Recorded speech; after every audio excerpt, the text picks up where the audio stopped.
So I've been in the education industry now for about 20 years, and I've worked in Montessori schools, Waldorf schools, publicly funded charter schools, Sudbury schools, democratic free schools, homeschool cooperatives, private school, homeschool hybrids, and now I'm going to be the founding director of the Integrity Academy, which is a new school opening in Austin in August 2014.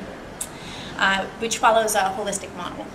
I'm also the treasurer for the Education Transformation Alliance, which is an organization that I think would be really interesting to your viewers, and my hope is that communities around the country, if not the world, are able to come together and form alliances like the Education Transformation Alliance. One would think that private schools in a geographic area would be in competition for the same students. Right. But we don't see it that way. Our organization has 26 members representing 16 schools, which is a good portion of the alternative schools available to the Austin community. None of us have the same philosophy or orientation, and that's fine.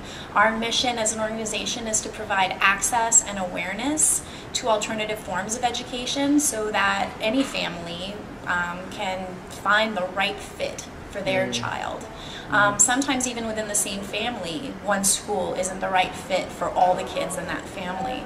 So for that reason, the directors at all these various schools do a great job during the intake process of really getting to know the family, what the family needs as a unit, what the child needs as a learner, what the school can and cannot provide, and as a director, I'm compelled to help you as a parent find the right fit for your kid. And if it's not at my school, I will help refer you to another school whose mission is more in alignment with what your family needs.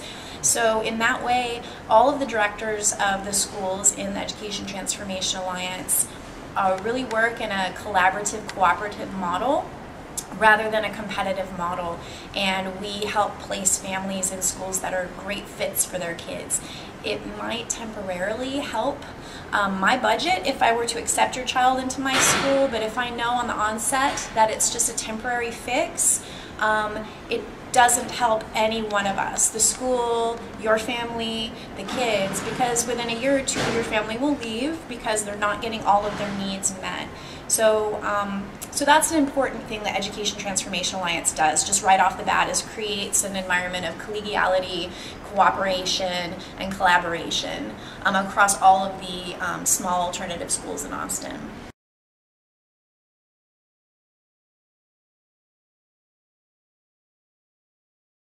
Well, the good news is that we all live in the age of Google. So if you're willing to do some research, you are going to find some good places to start in your community. There are organizations and schools and agencies and alliances across the country whose mission it is to provide parents support. So there's homeschool co-ops. There's private schools that work with homeschoolers. There's holistic schools and Sudbury schools and Montessori schools, Waldorf schools, all kinds of different ways that you can get to the right fit for your kids. The second thing to remember is trust. Trust your kids. Talk to your kids. Find out what it is that they're feeling. Why is it not working for them in their words? Involve them in the process, because it is their education ultimately, and if they're involved in the process, you are going to find success.